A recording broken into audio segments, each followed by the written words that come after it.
be a damn victim? Of course you're a victim. Jesus, obviously.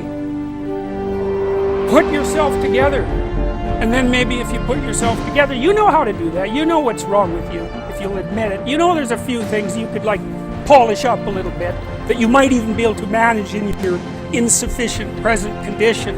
And so you might shine yourself up a little bit, and then your eyes will be a little more open. How do you overcome the suffering of life? Is be a better person. That's how you do it. Well, that's hard. It takes responsibility. And I think, if you said to someone, you want to have a meaningful life? Everything you do matters. That's the definition of a meaningful life. But everything you do matters. So you're going to have to carry that with you.